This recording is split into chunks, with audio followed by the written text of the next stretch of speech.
जय हिंद दोस्तों। आज हम लाइब्रेरी साइंस के बेसिक्स को देखेंगे। चलिए वीडियो को शुरू करते हैं। मेलविल डेवी ने 1887 ईस्वी में औपचारिक प्रशिक्षण की नींव रखी थी। औपचारिक प्रशिक्षण का मतलब है मेलविल डेवी ने 1887 ईस्वी में एक स्कूल खोला था, लाइब्रेरी स्कूल ऑफ इकोनॉमी। उन्होंने सिर्फ 20 स्टूडेंट्स के साथ पुस्तकालय विज्ञान की पहली स्कूल खोला था। इसीलिए ये कहा जाता है कि मेलविल डेवी ने 1887 ईस्वी में औपचारिक प्रशिक्षण की नींव रखी थी। मेलविल डेवी का पूरा नाम था मेलविल लुई कोसूथ डेवी। इनका जन्म न्यूयॉर्क में हुआ था 16 दिसंबर 1851 ईस्वी को और इनकी मृत्यु 26 दिसंबर 1931 ईस्वी को लेक प्लेसिड क्लब, फ्लोरिडा में हुआ था। इन्हें आधुनिक पुस्तकालय वर्गीकरण का जनक भी कहा जाता है। एमहर्स्ट कॉलेज में ये लाइब्रेरियन के पद पर रहकर डीडीसी का प्रथम संस्करण तैयार किए थे। DDC Dewey decimal classification. ये है मेलविल डेवी। लाइब्रेरी शब्द लैटिन भाषा के लाइबर से बना है और फ्रेंच भाषा के लिब्रा से बना है। सोशल शब्द जो है, सोशल शब्द लैटिन भाषा के सोशियस से बना है। भारत में लाइब्रेरी साइंस का प्रथम प्रयोग डॉक्टर एस.आर. रंगनाथन ने किया था, इसीलिए इन्हें पुस्तकालय विज्ञान का जनक भी कहा जाता है। Doctor SR. रंगनाथन को पुस्तकालय विज्ञान का जनक मॉरिस गाइवर ने दिया था। मॉरिस गाइवर ये दिल्ली यूनिवर्सिटी के वाइस चांसलर थे। मॉरिस गाइवर जो है वाइस चांसलर बोले तो कुलपति, ये दिल्ली यूनिवर्सिटी के कुलपति थे मॉरिस गाइवर। ये देखिए, ये मॉरिस गाइवर हैं और ये हैं डॉक्टर एस.आर. रंगनाथन जी।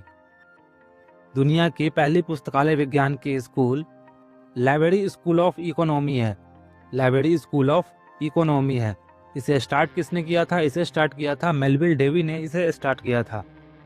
ये जो है कोलंबिया कॉलेज न्यूयॉर्क में स्टार्ट किए थे। 5 जनवरी 1887 ईस्वी को स्टार्ट किए थे।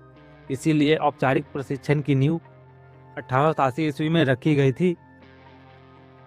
और ये जो स्कूल स्टार्ट किए थे इसमें सिर्फ शुरू में 20 स्टूडेंट्स ही थे, विथ इनरोलमेंट ऑफ 20 स्टूडेंट्स। पुस्तकालय विज्ञान की पहली अंग्रेजी पत्रिका, फर्स्ट अंग्रेजी जर्नल जो है वो था लाइब्रेरी मिसलेनी। ये था 1912 ईस्वी में पब्लिश हुआ था ये, और ये त्रैमासिक था। लाइब्रेरी मिसलेनी जो है ये त्रैमासिक था। त्रैमासिक बोले तो 3-3 महीने पे ये आती थी। 3-3 महीने पे ये पब्लिश होती थी और यह पब्लिश होती थी 3 भाषाओं में, इंग्लिश, गुजराती और मराठी भाषा में यह पब्लिश होती थी। ये लाइब्रेरी मिसलेनी है, क्वार्टरली पब्लिश होता था। इंग्लिश, गुजराती और मराठी भाषा में यह पब्लिश होता था। इसके एडिटर थे J.S. कोडालकर। इसके प्रथम संपादक कौन थे? J.S. कोडालकर। भारत में पुस्तकालय विज्ञान की पहली पुस्तक थी हिंट्स ऑन लाइब्रेरी एडमिनिस्ट्रेशन। इसको लिखा था B.H. मेहता ने और यह पब्लिश हुआ था 1913 ईस्वी में। इसका प्रस्तावना दिए थे W.A. वार्डन ने। पुस्तकालय विज्ञान की पहली पाठ्य पुस्तक टेक्स्ट बुक, पहली टेक्स्ट बुक कौन सी थी? यह थी पंजाब लाइब्रेरी प्राइमर। पहली टेक्स्ट बुक थी पंजाब लाइब्रेरी प्राइमर। इसे लिखा था A.D. डिक्सन ने। इसे लिखे थे A.D. डिक्सन ने, एडा डॉन डिक्सन, A.D. डिक्सन।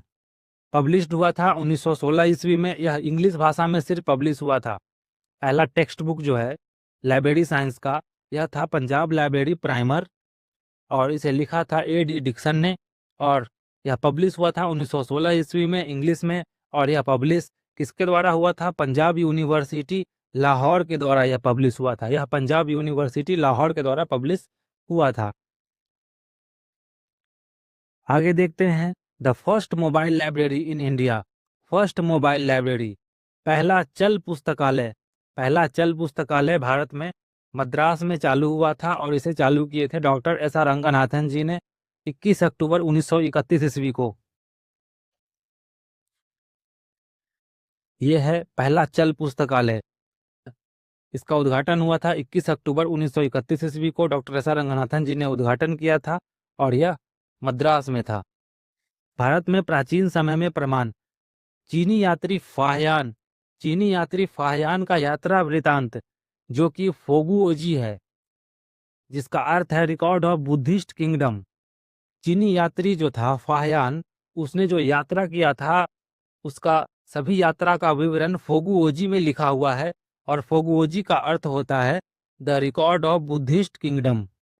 इसमें जो है इसका यात्रा वृतांत संग्रहित है, जिसमें इस किताब में यह लिखा हुआ है कि भारत में एक नागार्जुन विद्यापीठ थी, जिसमें एक पुस्तकालय है, नालंदा विश्वविद्यालय। नालंदा विश्वविद्यालय का पुस्तकालय की बात कर लेते हैं। इसका पुस्तकालय का नाम था धर्मगंज। नालंदा विश्वविद्यालय के पुस्तकालय का नाम था धर्मगंज, और इसमें 3 इमारतें थी। तीनों इमारतें 9 मंजिलें थी, और यह इसमें 300 कक्ष थे। हर इमारत में 300 कक्ष थे। धर्मगंज, और इसमें 3 इमारतें थी। पहला इमारत का नाम था रत्न सागर, दूसरा था रत्नोदधि, तीसरा था रत्नरंजक। तीनों इमारतों का ये नाम है, रत्न सागर, रत्नोदधि और रत्नरंजक। तीनों इमारतें में 9 मंजिलें थी। और इसका जो पुस्तकालय है धर्मगंज, इसको विकसित किया था पाल वंश का राजा देवपाल ने, और देवपाल के पिता का नाम था धर्मपाल, तो उसी के नाम पे यह पुस्तकालय का नाम धर्मगंज रखा गया। धर्मगंज में 3 इमारतें, रत्न सागर, रत्नदधि और रत्नरंजक था। 1193 ईस्वी में बख्तियार खिलजी ने नालंदा विश्वविद्यालय के पुस्तकालय को जला दिया था, और यह लगभग 3 महीने तक जलता रहा था। लाइक करें और सब्सक्राइब करें।